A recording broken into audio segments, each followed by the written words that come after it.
Assalamualaikum, hai semua. Nak buat komik sepantas kilat seperti ini ataupun seperti ini, ataupun nak buat komik secantik ini dalam masa yang singkat, insya-Allah Habib bantu.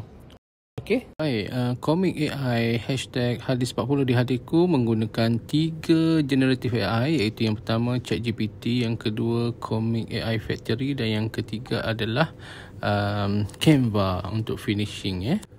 Mula-mula kita akan buka dulu aplikasi ataupun e-books Hadis 40 Imam Nawawi yang disediakan oleh KPM. Kemudian kita akan highlight, copy hadis tersebut, maksud hadis. Kemudian kita akan pergi dekat delima, dekat situ ada disediakan ChatGPT.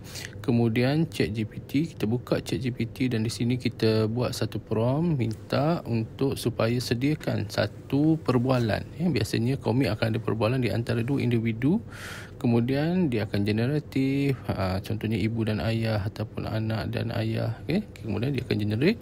Kemudian daripada prompt tersebut, kemudian daripada prompt tersebut kita akan dapat kisah yang berkaitan dengan hadis tersebut.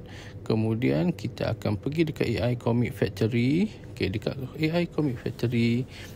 Kemudian kita akan sediakan prompt satu lagi, bagaimana untuk generate perbualan ataupun dua watak tadi antara ibu dan anak ataupun anak dan bapa atau apa saja. Jadi dia akan auto generate di situ.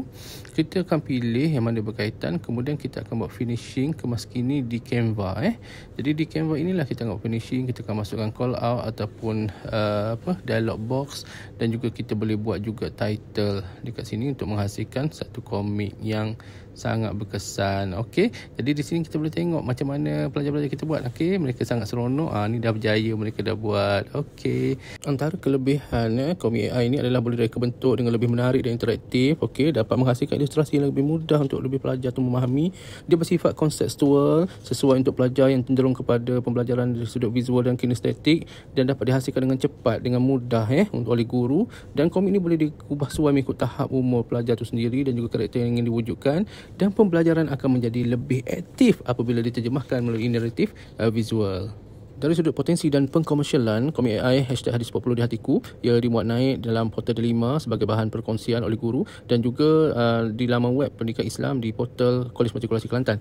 Turut sama dimuat naik ke media sosial di laman TikTok, turut dijadikan sebagai e-book, modul pembelajaran dan pengajaran dan latihan untuk guru, khususnya untuk latihan guru pendidikan Islam, dan untuk pada masa akan datang boleh dijadikan sebagai aplikasi mudah alih interaktif dengan masukkan unsur naratif suara dan animasi, dan dimuat naik dalam Google Play dan juga App Store. Itu sahaja daripada kami. Sekian, Assalamualaikum warahmatullahi wabarakatuh.